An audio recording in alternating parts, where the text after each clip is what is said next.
No, you said you grew up playing against Mark. Who got the best of who? I'd say we both got the best of each other a couple of times. Mark pitched too back then. I was going to ask if he ever pitched to you. Yeah. So he pitched back then too, and I hit back then. So we would, he definitely got hits off me. I definitely got hits off him. But yeah, looking back, it was the dog days in South Florida in the summer, and it's 95 degrees. You're playing 3 games. Does it rain every day down there? Rains every day. Then you're playing 3-4 games. So yeah, it was all worth it when we came in together and hanging out and trying to win some ball games for New York. Hey, we're meeting at the Apple. It's Vito Calisi, Jonathan Barron. We're here with Christian Scott. Christian, the last time we saw you was about 3 days before your Citi Field debut. Yeah. Why don't you walk us through that actual Citi Field debut and how it felt from then to now? That was awesome. I mean, going out there was packed, facing the Braves for the first time. It's really cool. Got my first strikeout versus Acuña there. Versus, with my dad in the stands too. He was fired up about it, telling all his friends. So yeah, it was a super exciting moment. I got to see packed Citi Field, which was awesome. And yeah, the fans have been great ever since I got here. So I'm just excited to be able to show up for them. Did you notice the Back to the Future stuff? I did notice it barely because you kind of locked in, but I did notice the rocket ships going across the screen. Did you think about trying to throw a pitch 88 miles an hour purposely? Because that would trigger something. I don't think it happened, but yeah, we have an 88. We have a special 88 animation. Yeah. I'll try to get one. That would be that'd be a Saturday. slider. That'd be about a slider speed. So maybe I'll try to get 88. The animator was like, "Has he ever thrown 88?" And I was like, "I don't think he's thrown that specific number like while he's been up here." And he was like, "Swinging strikeout, a sword with a slider at 88. That'd be money." Okay, I'll try my best. I'll see what we can do. So Vito said it's been a while since we last spoke to you.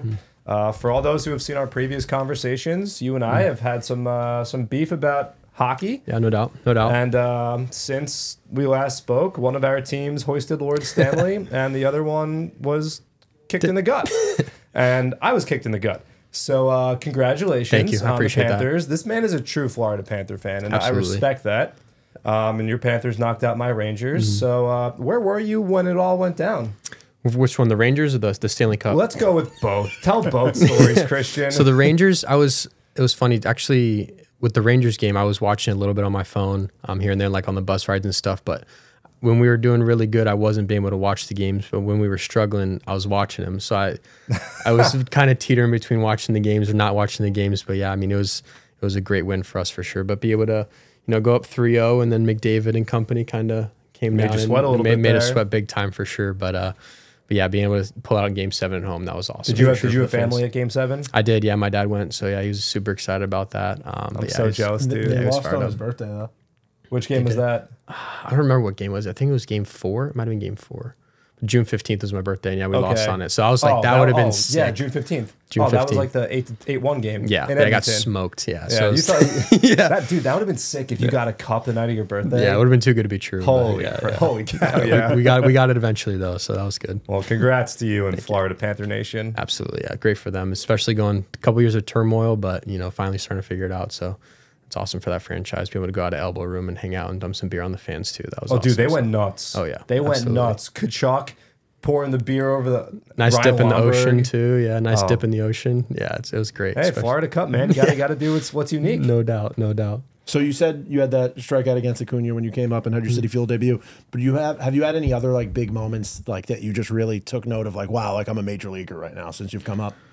I'd say my debut was probably that moment for me where I had a lot of family in attendance. It was in Tampa, so like the same state I grew up in, so there was a lot of family there. But yeah, that was definitely the moment for me, and I was like, wow, this is awesome, like being able to share that experience with them because they sacrificed so much for me to be in that position. So for me to be able to be there and do that for them, that was awesome for sure. Be able to go out to dinner and hang out with them after, that was a great experience that I'll remember for the rest of my life. So it was awesome. And you had a short stint back at AAA, and then you came back.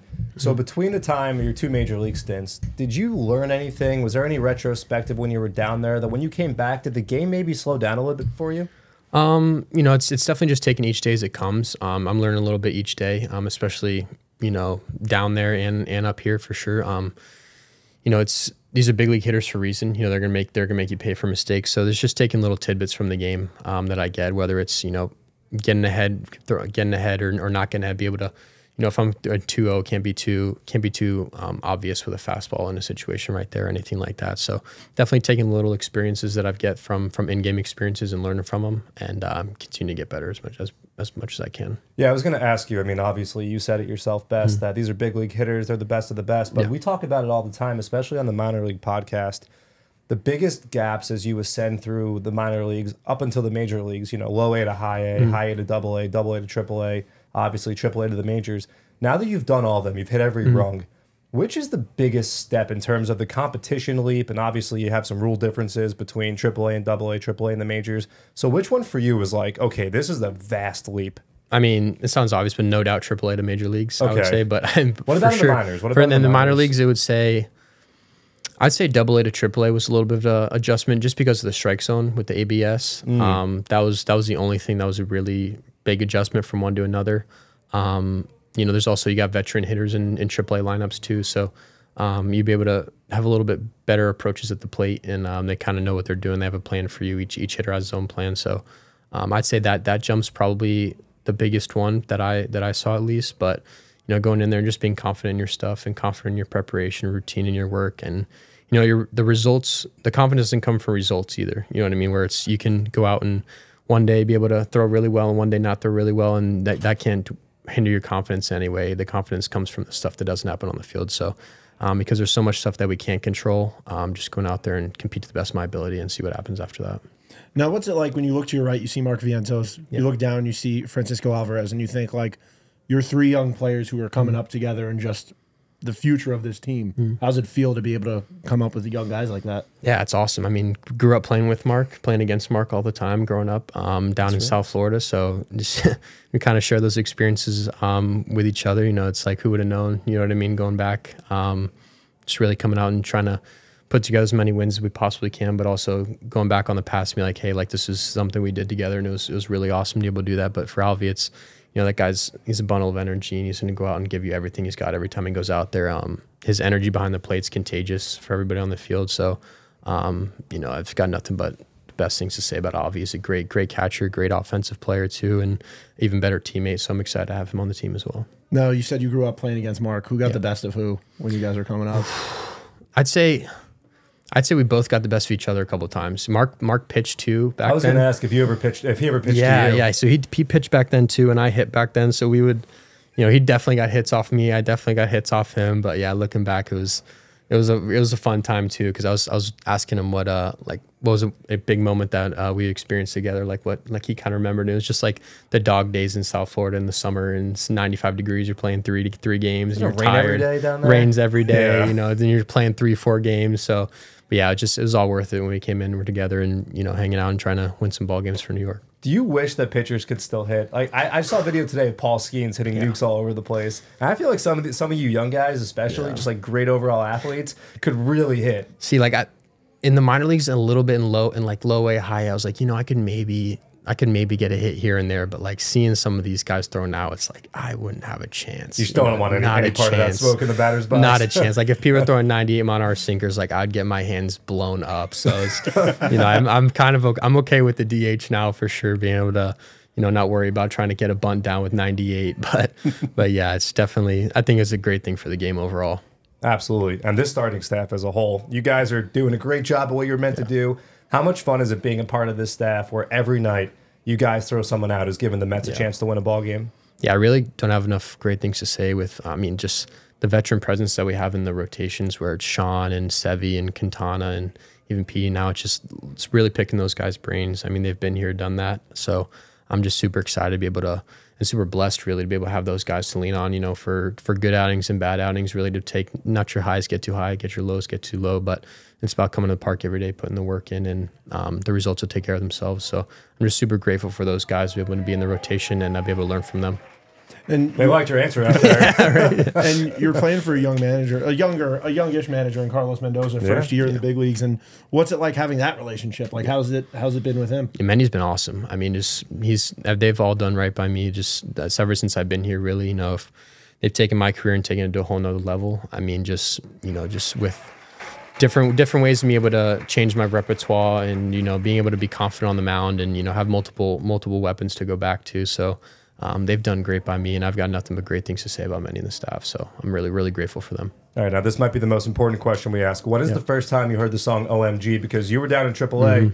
Jose started the year there, and JD was there as well. We know JD's been the big hype man for the song. So when was the first time that you caught those tunes? We heard it like early in the AAA season. Like it was a good song. It was a catchy song. I mean, it's a really catchy song. Yeah, it's like, so it's a good song, and it was funny. As soon as he got called up, I was like, this is gonna blow up. Especially as his walkout song, and being able to have the opportunity to go out and hit really well. And so I'm super excited for him. He deserves it. It's a great song. He's really passionate about it too. So it's be able to see something that he's really passionate about, be able to come to fruition like that is really cool. So I'm excited for him. I feel like Sevy's the only guy that gets to hold the sign, and then when Sevy's not starting, it's Sean. Have you gotten to hold the sign at all? I've not held the sign yet. No, I do want to hold it. Yeah, that'd be sweet. Let's go, dude. We just got this bad boy here today. How much fun is it in the clubhouse, especially like after the wins? You guys are playing and celebrating. How much fun is the vibe in there right now? Yeah, it's awesome. I mean, coming in and after every win we're playing that song, so everybody's getting up and getting after it. But it really just being able to put together a good stretch of baseball here at the end towards the All-Star break. Got a couple wins here, so hopefully to finish off this series on a good note. But yeah, we're playing really good baseball and trying to make a push for the postseason. So. The vibes definitely help, and OMG's definitely helping. So we're definitely taking it as it comes. Wait, let's go for the double. Double? This one too. Let's go, Grimace. You a Grimace guy? Grimace, of course. Help the wins out. Let's go, dude. I mean, that's everything. Grimace and OMG. This is the Mets in 2024 right here. I mean, we had Seymour Wiener earlier in the season. We had the rally pick. That's dude, right. It's been, Seymour Wiener. And it's only the first half. Like, what does the second half have in store? Hopefully, much more wins and a lot playoff more baseball, wins, baby. What do you plan to do in your All-Star break? So we play Miami after the All-Star break, so I'll probably go home to Fort Lauderdale. Nice. Gonna throw there with my brother, hang out with them a little bit. So got good structure down there to be able to go down there and throw and get workouts in. So I'm excited to do that. I know when we spoke with you at spring training, we talked about Pitching Ninja and how you watch Max Scherzer videos.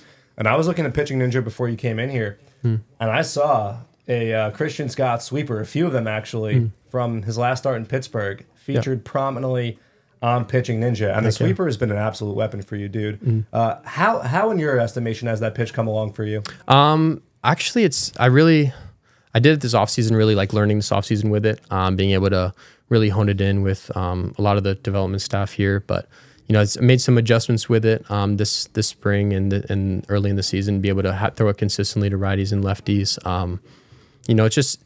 It's sometimes it's going to be bigger than other days, and sometimes it's going to be shorter than other days, but going out there and competing with it and throwing as hard as I can. But yeah, it's been huge for me, especially last year. I had a good year last year, but I didn't have that really swing and miss pitch to a right-handed hitter that I needed. So being able to have that pitch and develop it, and it's been a really weapon for me. It's been awesome to have, and being able to use it effectively has been huge for me.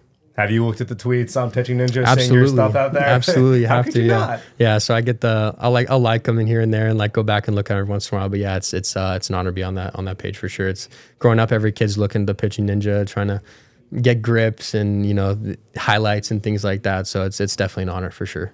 Well, Christian, thanks so much for joining us. You can listen to this podcast, Meet at the Apple, Spotify, wherever you get your podcasts. We're available on the Mets YouTube. I'm on Twitter at Vito F. Khaleesi. He's at JMB9191. And Christian Scott, you can see every fifth day. There we go. New York Mets.